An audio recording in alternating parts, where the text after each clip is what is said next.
Seminars give you the opportunity to practice working with others, try out new things, and benefit from other people's perspectives, insights, and experiences.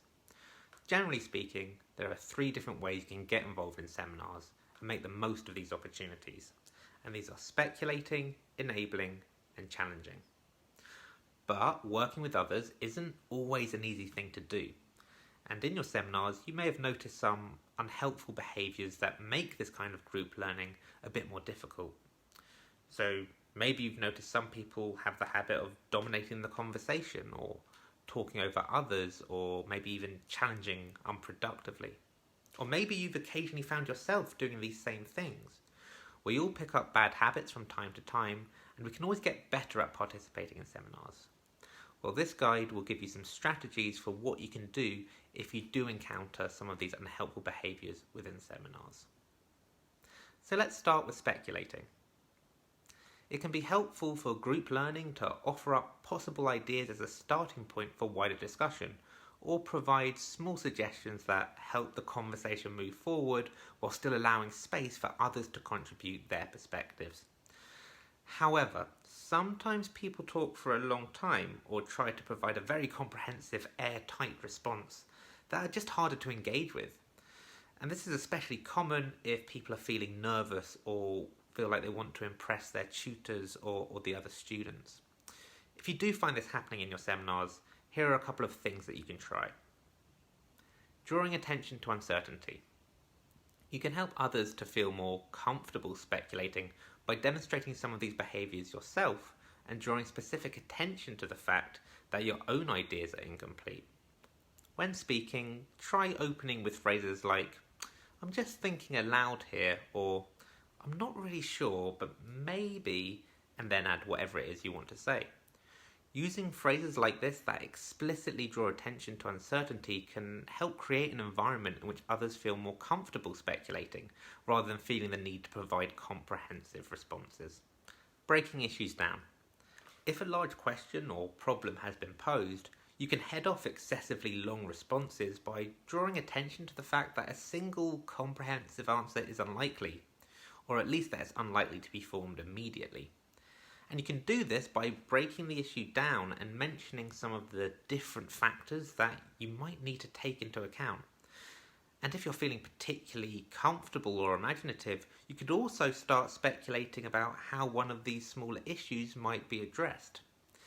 This more bite-sized approach can provide some natural pauses in conversation that encourages others to come in and can also help the group provide a more detailed response.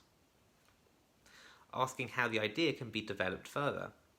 Although a robust, thoroughly argued idea can sometimes be interesting and useful, it can be hard to know how to respond to these outside of simply agreeing or disagreeing, which tends to bring the conversation to a halt and gets in the way of creatively exploring different responses. After all, at university level study, there's usually more than one right answer.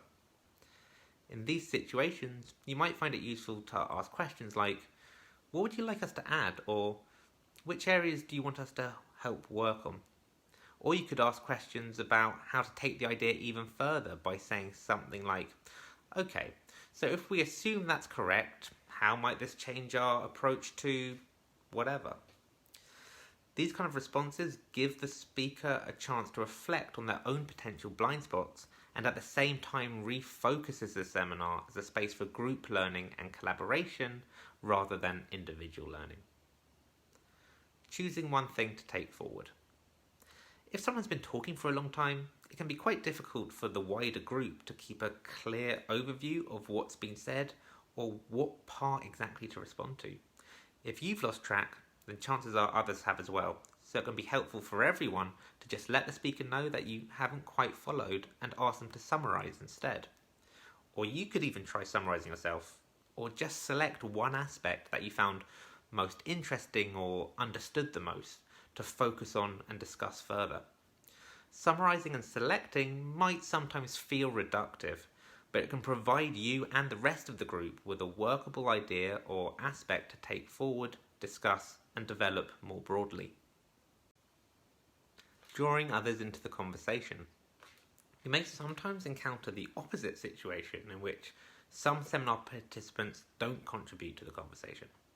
In most cases, this isn't actually because the participant just doesn't want to say anything, but because they're worried about not knowing the right response or having difficulty finding a good moment to enter into the conversation. And in these instances, modelling speculative behaviours and engaging in positive enabling strategies like offering non-verbal encouragement and just leaving space for silence are particularly helpful. However, there might be times when some seminar participants are feeling actively disengaged and won't respond to encouragement. If you're working in a large group and a few people are disengaged, it might not really be an issue. It's not really your job to make sure that everyone always speaks.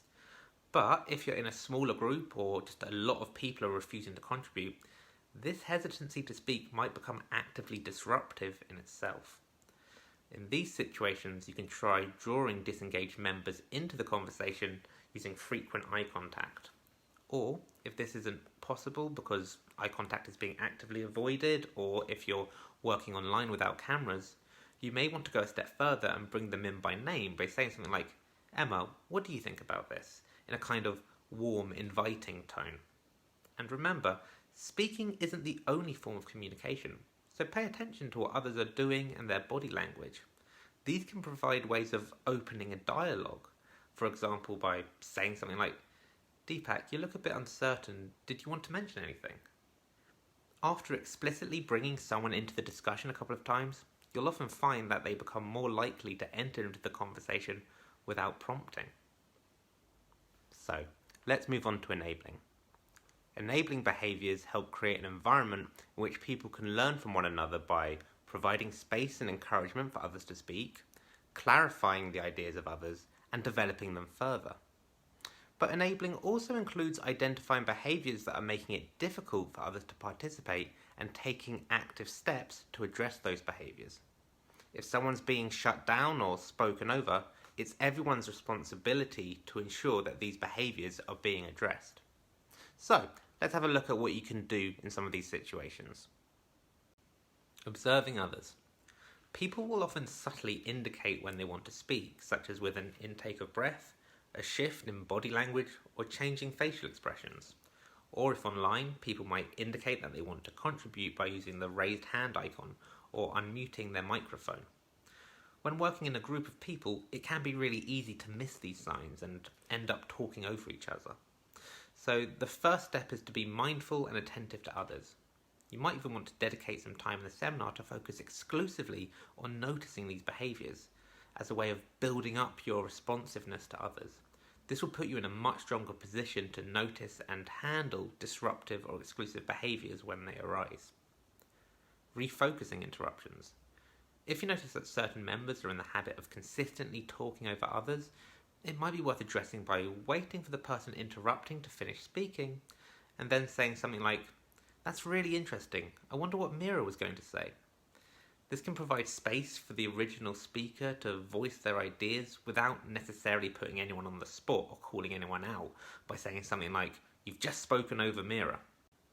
Disrupting exclusive interactions. Sometimes when people are nervous, they'll avoid looking at or talking to the whole group and only interact with one or two people. This could be a friend, someone near them, or even the tutor or seminar leader. This is more often a response to feeling stressed and overwhelmed than the result of only wanting to work with particular people.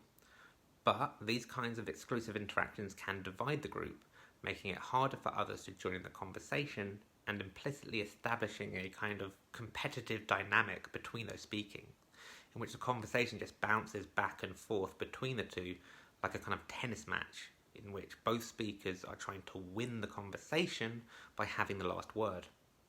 If you notice these kind of interactions take place, here are some things you can do. Passing it over. At times, you might find yourself caught up in these kinds of exclusive interactions without even realising how it's happened. If you do find yourself in this situation, try using your position to open the conversation out to the wider group. You can do this quite subtly by redirecting your eye contact and body language to face others in the seminar and disrupt the exclusive dynamic. Or you can do it a bit more obviously by saying something like, I wonder what everyone else thinks about this, or Sean, you look like you had something that you wanted to add there. An exclusive interaction can only function if more than one person takes part, so disrupting it from the inside by passing the discussion over to someone outside of it is a great way of opening up the conversation. Intercepting.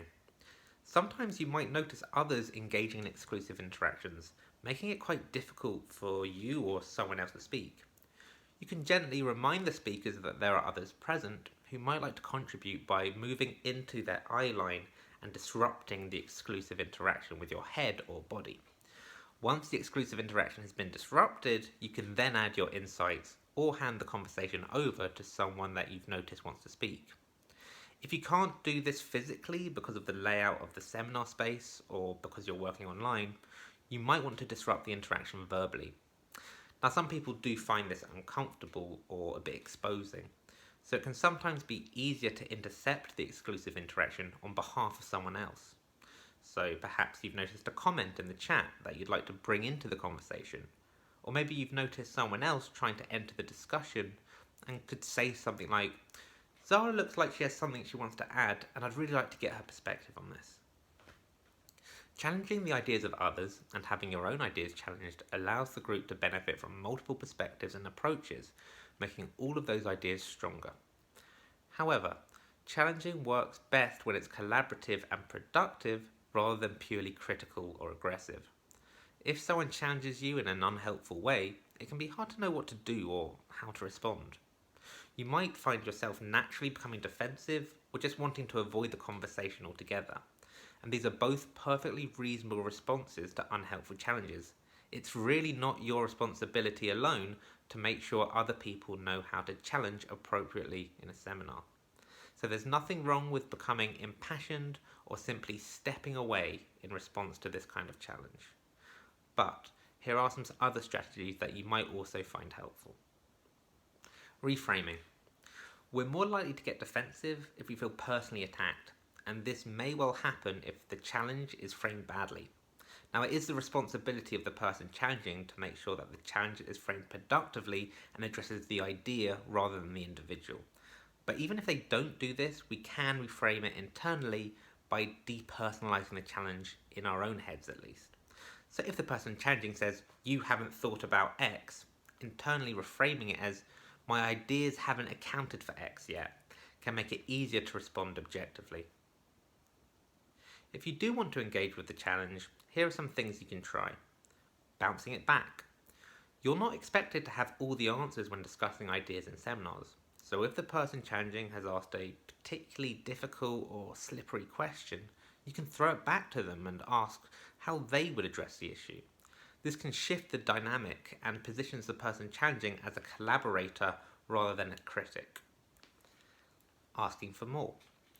If the person challenging has said something you feel is quite provocative or insensitive, you can simply ask them to say more or ask where they got their information from.